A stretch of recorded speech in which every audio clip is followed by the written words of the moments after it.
कि सासुर में सब कायर बा, अब नैहर से वीर ना बुलवई पे। यह हुंकार द्रौपदी की है, जो कौरवों की भरी सभा में, जहां पर द्रोणाचार्य, कृपाचार्य, भीष्म पितामह, धर्मराज युधिष्ठिर, गांडीवधारी अर्जुन, गदाधारी भीम उपस्थित हैं, ऐसी सभा में जब वह देखती है कि मेरी लाज बचने वाली नहीं है, तब वह ललकारती है कि सासुर में सब कायर बा, अब नैहर से बीरना बुलवई पे। बीरना का मतलब भाई होता है। यहाँ देवकी नंदन कृष्ण से पांचाली, याज्ञसेनी, द्रौपदी ललकारती है। वह यह ललकार मित्रों भाई बहन की आस्था पर निर्भर है। कृष्ण और द्रौपदी के जैसा भाई का उदाहरण इस चराचर जगत में कहीं देखने को नहीं मिलता।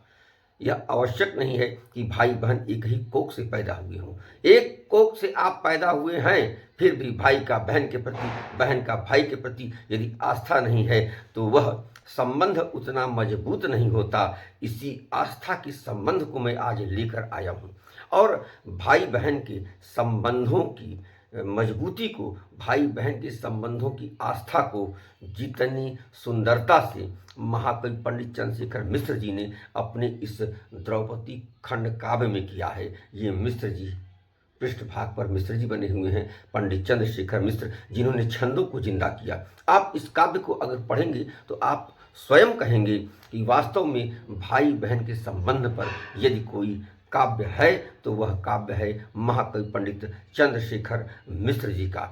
जब दुशासन चीरहरण के लिए लपकता है द्रौपदी की तरफ, द्रौपदी एकदम अनाथ की तरह सबसे गुहार लगा के थक जाती है, तब वो बड़े गर्व से भाई पर विश्वास करते हुए, जबकि भाई अभी आया नहीं है, लेकिन भाई के प्रति आस्था, क्या बात है, उसी आस्था के बल पर वह दुशासन को ललकारते हुए कहती है कि खींचू दुशासन जोर लगाई के टेर हमार जो सुनी पई है।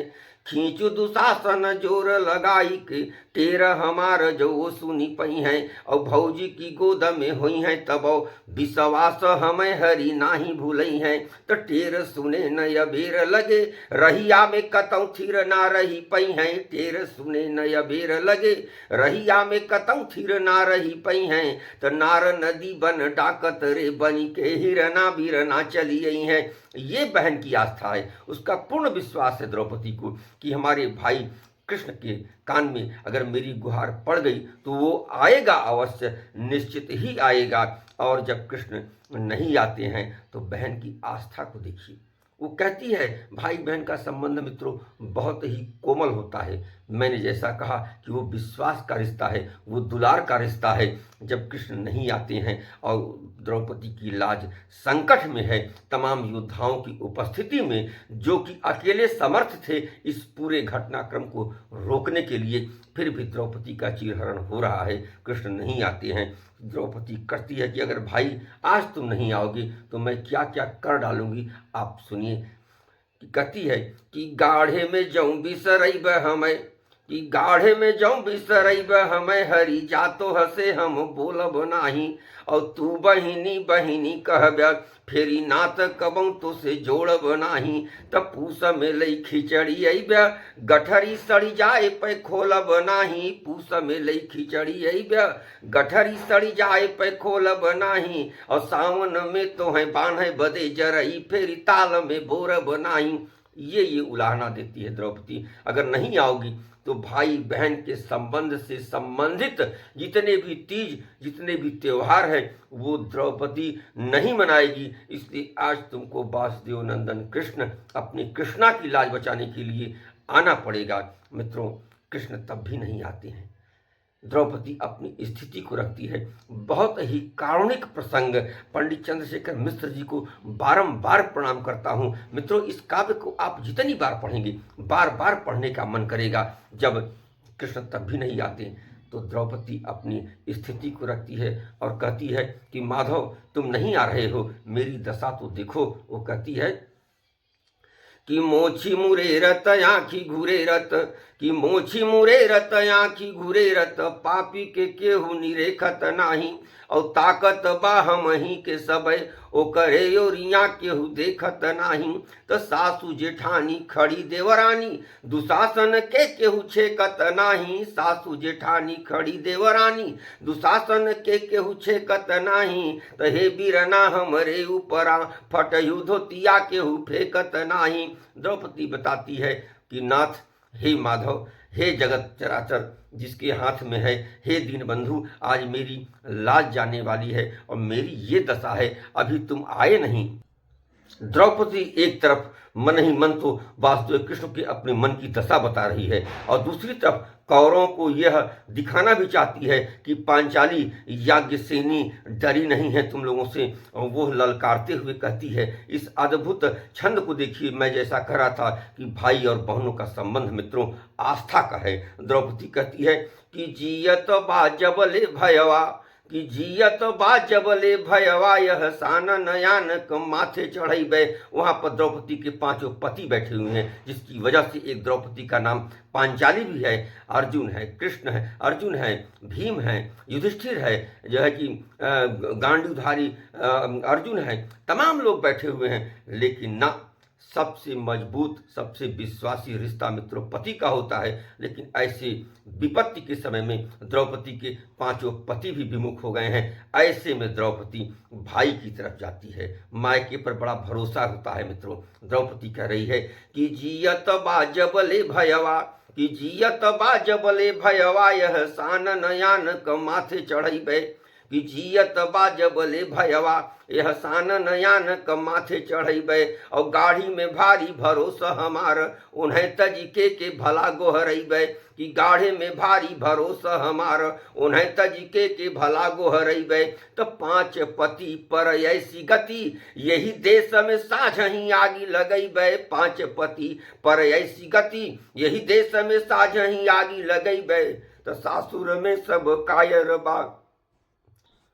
बहुत ही कारुणिक क्षण है मित्रों, पढ़ने में गला अवरुद्ध हो जाता है, बड़ा संभाल के पढ़ना पड़ता है।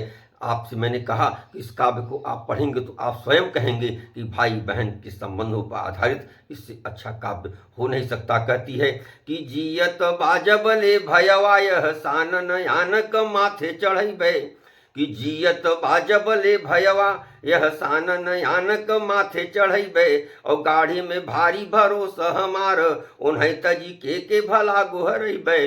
तो पांच पति पर ऐसी गति यही देश में साझही आगी लगैबे। तो सासुर में सब कायर बायब नैहर से बीरना बोलवैबे। कहती है कि ससुराल में सब कायर हैं, मैं नैहर से अपने मायके से बीरना अपने भाई को बुलाऊंगा, वासुदेव नंदन कृष्ण को बुलाऊंगा। जैसा कि मैं बता रहा था मित्रों, भाई बहन का संबंध आस्था का है, विश्वास का है। कृष्ण के कानों में द्रौपदी की करुण पुकार पड़ जाती है। कृष्ण चलते हैं, छंद आता है कि रूखर बार युवा मदभार कहाँ संभरे हरि से हर भैलें। हरि से शिव शंकर महादेव संहार का रूप धारण कर लिए कि रूखर बार युवा मदभार कहाँ संभरे हरि से हर आई भैलें। अवैली अभय अबही अली उठते देहिया तोड़ल अंगड़ैलें। और जो समय फूलली छाती त रुक्मिणी की अकवारी में नाही समैलें। कि जो समय फूलली छाती त रुक्मिणी की अकवारी में नाही समैलें। और होले कुठार बंधु सहायक नंदक नाहर बाहर अइलें। भगवान कृष्ण चल देते हैं। भगवान कृष्ण की वासुदेव नंदन की गति को देखिए, बहन की लाज बचाने चले हुए, जो कि मुंहबोली बहन है, एक कोख से नहीं पैदा हुई है, लेकिन बहन मान लिया तो मान लिया। बहन की आस्था पर भगवान कृष्ण खरे उतरने के लिए चल रहे हैं। उनकी गति को देखिए कि राम के बाण समान गुमान उड़ान भरे गति ई नभ चीरे। कि राम के बाण समान गुमान उड़ान भरे गति ई नभ चीरे। और भूमि से मारल एक छलांगत गैले आकाश नदी तट तीरे। कि भूमि से मारल एक छलांग त गैले आकाश नदी तट तीरे। त पूछल जाई खगेश तहाँ पूछल जाई खगेश तहाँ प्रभु जैब कहाँ कहल बड़ धीरे। तो हा द्रौपदी द्रौपदी द्रौपदी द्रौपदी द्रौपदी द्रौपदी द्रौपदी रे। भगवान कृष्ण के मुख से कोई शब्द नहीं निकल रहा है, केवल हा द्रौपदी द्रौपदी द्रौपदी द्रौपदी द्रौपदी द्रौपदी द्रौपदी रे। भगवान कृष्ण चल देते हैं। आस्था, ये बहन के प्रति भाई का आस्था, ये बहन का भाई का बहन के प्रति समर्पण जब भगवान कृष्ण पहुंच जाते हैं तो मायके वालों को देखकर बहनें प्रफुल्लित हो जाती हैं, वो हर्षित हो जाती हैं, उनको न जाने कहाँ से कितनी ताकत आ जाती है। अगर विश्वास न हो तो आप अपनी पत्नी के मायके वालों के भाई को या किसी को गाली देकर देखिए, जब वो पत्नी का जो तांडव रूप सामने आएगा आपकी हिम्मत छूट जाएगी। जब भगवान कृष्ण आ जाते हैं, जो द्रौपदी साड़ी ऐसे पकड़ के बैठी हुई है, द्रौपदी निर्द्वंद हो जाती है कि अब तो मेरा भाई आ गया है, मेरा कोई क्या बिगाड़ सकता है। मित्रों, द्रौपदी की स्थिति को देखिए कि टारत भीड़ बढ़ी द्रौपदी, कि टारत भीड़ बढ़ी द्रौपदी, जस हंसी निपौड़त फाटत काई। कि टारत भीड़ बढ़ी द्रौपदी, जस हंसी निपौड़त फाटत काई। और ठाड़ी छछात लगे दुर्गा, बरवा कन्हवा पर रहे छितिराई। कि ठाड़ी छछात लगे दुर्गा, बरवा कन्हवा पर रहे छितिराई। तो धाई के बोली धधाई के बोलली, एड़ी उठाई के हाथ ऊंचाई। धाई के बोली धधाई के बोलली, एड़ी उठाई के हाथ ऊंचाई। कि बाटे खड़ा बिरनायब देखब, बाघ बियानी बा के कर माई। द्रौपदी कहती है अब मेरा भाई आ गया, देखता हूँ किसकी माँ ने शेर को जन्म दिया है, किसकी माँ ने बाघ को जन्म दिया है। मेरा भाई आ गया है, आए चाहे भीष्म हो, चाहे दुर्योधन हो, चाहे दुशासन हो, आज मैं सबको देख लूँ। द्रौपदी बारी बारी से सबको ललकारती है और अंत में एक बहुत बड़ी बात कहती है। मायके के प्रति बहनों का जो गुमान होता है, भाई के प्रति जो बहनों की आस्था होती है, जो बल होता है, उसको मजबूती प्रदान करते हुए पंडित चंद्रशेखर मिश्र जी का छंद कहती है द्रौपदी कि तोहने क आयु क मिटाई गईल रेख अब है। कहती है कि तोहने क आयु क मिटाई गईल रेख अब, तुम्हारे उम्र की सीमा खत्म। कि तोहने के आयु क मिटाई गईल रेख अब, विधि का संयोग कुछ काल अब है बाकी बा। और धनुही क टनकार, बानन क सनकार, भुज दंड जांघन क ताल अब है बाकी बा। और भले घर बायन बटायल बा मोरे जान, भारत क बड़का बवाल अब है बाकी बा। और अबही त नैहर से एक भाई आयल बा, द्वारिका यो कुल पांचाल अब है बाकी बा।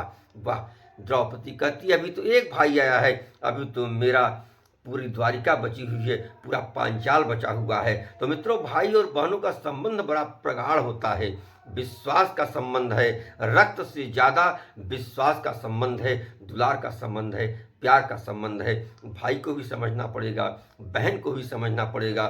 तभी किसी कवि ने बड़ी अच्छी बात कही कि भाइयों की न होगी तुमको कमी, पहले चलना तो सीखो बहन की तरह। प्रणाम मित्रों, आज मन में आ गया कि पंडित चंद्रशेखर मिश्र द्वारा रचित उनके द्रौपदी खंड काव्य के भाई बहन के रिश्ते के कुछ मर्म पक्ष को आपके समक्ष रखूं। मैं उन्हें प्रणाम करता हूं बारंबार, पंडित जी को बारंबार प्रणाम, आप सबको बारंबार प्रणाम। धन्यवाद।